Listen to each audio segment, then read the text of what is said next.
बहुत स्वागत है आपका। हरियाणा डायरी देख रहे हैं आप और मैं हूं आपके साथ श्रेया दीक्षित। स्कॉटलैंड के ग्लासगो में आयोजित कॉमनवेल्थ गेम्स 2026 में हरियाणा के खिलाड़ियों ने एक बार फिर अपनी प्रतिभा का लोहा मनवाया। राज्य के खिलाड़ियों ने कई स्पर्धाओं में पदक जीतकर न केवल हरियाणा बल्कि पूरे देश का गौरव बढ़ाया है। खिलाड़ियों के बेहतर प्रदर्शन के पीछे काफी हद तक हरियाणा सरकार की खेल नीति का असर देखने को मिला। रिपोर्ट देखिए। कॉमनवेल्थ गेम्स 2026 में हरियाणा का पर्चा, कई खिलाड़ियों ने जीते पदक। खेल नीति, आधुनिक सुविधाओं, प्रोत्साहन का दिखा असर। कॉमनवेल्थ गेम्स 2026 में हरियाणा के खिलाड़ियों ने कई पदक अपने नाम किए। हरियाणा की भिवानी की महिला बॉक्सर प्रीति पवार ने शानदार प्रदर्शन करते हुए 54 किलोग्राम भार वर्ग का गोल्ड मेडल जीत लिया। प्रीति ने फाइनल में कनाडा की स्कॉलरलेट सवाना डेलगाडो को 5-0 से हराया।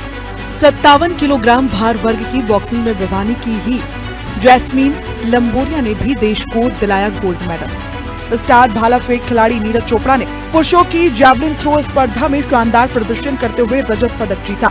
इस स्पर्धा में हरियाणा की यशवीर सिंह ने 85.41 मीटर के सर्वश्रेष्ठ प्रयास के साथ कांस्य पदक अपने नाम किया। महिला डिस्कस थ्रो में डॉक्टर सीमा सांगवान काली रमन ने 58.65 मीटर के थ्रो के साथ कांस्य पदक जीतकर भारत को एक और सफलता दिलाई। वहीं हरियाणा के तेजस्विन शंकर ने पुरुषों की डिकेथलॉन स्पर्धा में शानदार प्रदर्शन करते हुए रजत पदक हासिल किया। इन उपलब्धियों पर मुख्यमंत्री नायब सिंह सैनी ने सभी खिलाड़ियों को बधाई देते हुए कहा कि इन खिलाड़ियों ने पूरे देश और हरियाणा का गौरव बढ़ाया है तथा उनका प्रदर्शन युवाओं के लिए प्रेरणा का स्रोत है। हरियाणा सरकार अपने खिलाड़ियों को हर तरह की सुविधा मुहैया कराती है। हरियाणा सरकार की खेल नीति बनी सफलता की आधारशिला। हरियाणा सरकार ने खेलों के विकास के लिए व्यापक कदम उठाए हैं। राज्य में आधुनिक खेल अकेडमियां, अंतर्राष्ट्रीय स्तर के स्टेडियम, प्रशिक्षण केंद्र और खेल अवसंरचना विकसित की गई है। खिलाड़ियों को उच्च स्तरीय कोचिंग, वैज्ञानिक प्रशिक्षण, पोषण और खेल उपकरण उपलब्ध कराए जा रहे हैं। सरकार ने खिलाड़ियों के लिए 550 नए पदक सृजित किए हैं। सरकारी नौकरियों में खिलाड़ियों को ग्रुप डी में 10% तथा ग्रुप सी में 3% आरक्षण दिया गया है। पर्वतारोहण जैसी चुनौतीपूर्ण उपलब्धियों के लिए भी नगद पुरस्कार और प्रमाण पत्र की व्यवस्था की गई है। नगद पुरस्कार और आर्थिक सहायता। हरियाणा देश की सबसे आकर्षक खेल पुरस्कार नीति वाले राज्यों में शामिल है। ओलंपिक और पैरालंपिक में स्वर्ण पदक विजेता को 6 करोड़ रुपए, रजत पदक पर 4 करोड़ रुपए तथा कांस्य पदक पर 2.5 करोड़ रुपए दिए जाते हैं। प्रतिभागियों को 15 लाख रुपए तथा तैयारी और खुराक के लिए 5 लाख रुपए अग्रिम सहायता भी उपलब्ध कराई जाती है। एशियाई और कॉमनवेल्थ खेलों के खिलाड़ियों को भी प्रतियोगिता से पहले आर्थिक सहायता दी जाती है। हाल के अंतर्राष्ट्रीय खेलों में शानदार प्रदर्शन। हरियाणा के खिलाड़ियों का प्रदर्शन पिछले कुछ वर्षों में लगातार प्रभावशाली रहा है।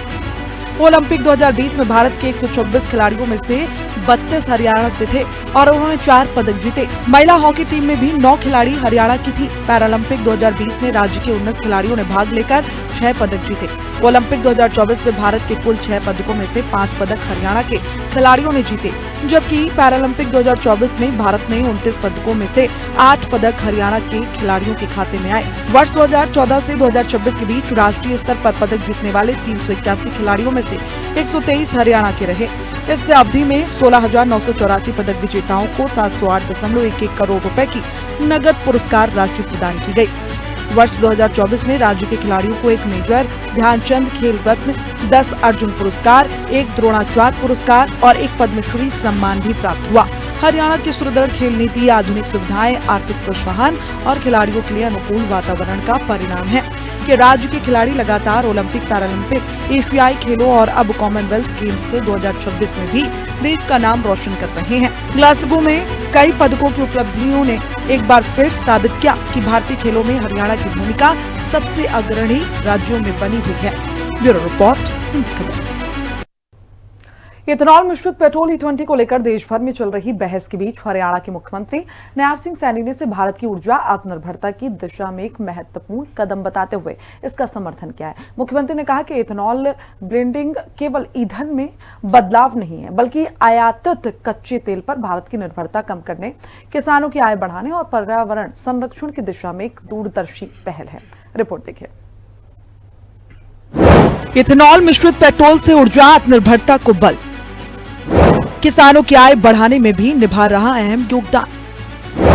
मुख्यमंत्री नायब सिंह सैनी ने E20 नीति का किया समर्थन। वैज्ञानिक प्रशिक्षणों के आधार पर बताया सुरक्षित। हरियाणा के मुख्यमंत्री नायब सिंह सैनी ने कहा कि भारत लंबे समय से अपनी ऊर्जा आवश्यकताओं के लिए आयातित कच्चे तेल पर निर्भर रहा है। ऐसे में इथेनॉल मिश्रण कार्यक्रम विदेशी मुद्रा की बचत करने के साथ देश की ऊर्जा सुरक्षा को भी मजबूत करता है। उन्होंने कहा कि जब भारत आत्मनिर्भर बनने की दिशा में तेजी से आगे बढ़ रहा है, तब इस प्रकार के प्रयासों पर भ्रम फैलाने के बजाय तथ्यों के आधार पर चर्चा होनी चाहिए। कुछ लोग जानबूझकर इस मुद्दे पर झूठ और भ्रम फैला रहे हैं। वैज्ञानिक प्रशिक्षणों के बाद लागू हुई E20 नीति। केंद्र सरकार और पेट्रोलियम मंत्रालय के अनुसार E20 कार्यक्रम किसी अनुमान या प्रयोग पर आधारित नहीं, बल्कि इसे वर्षों के वैज्ञानिक प्रशिक्षण, ऑटोमोबाइल उद्योग, automotive research association of India यानी कि ARAI, Indian institute of petroleum, IIP, वाहन निर्माताओं और तेल विपणन कंपनियों के व्यापक प्रशिक्षणों के बाद चरणबद्ध तरीके से लागू किया गया है। सरकार का कहना है कि E20 ईंधन के संबंध में फैलाई जा रही कई आशंकाओं का वैज्ञानिक आधार नहीं है। विशेषज्ञों के मुताबिक E20 के उपयोग से आधुनिक E20 अनुकूल वाहनों में इंजन को व्यापक नुकसान होने का कोई प्रमाण नहीं मिला है। हालांकि कुछ परिस्थितियों में माइलेज में हल्का अंतर देखा जा सकता है, लेकिन ये केवल इथेनॉल के कारण नहीं, बल्कि कई दूसरी तकनीकी कारकों पर भी निर्भर करता है। गन्ना, मक्का, अनाज उत्पादक किसानों को लाभ। मुख्यमंत्री नायब सिंह सैनी ने कहा कि हरियाणा जैसे कृषि प्रधान राज्य में इथेनॉल कार्यक्रम किसानों के लिए नए अवसर लेकर आया है।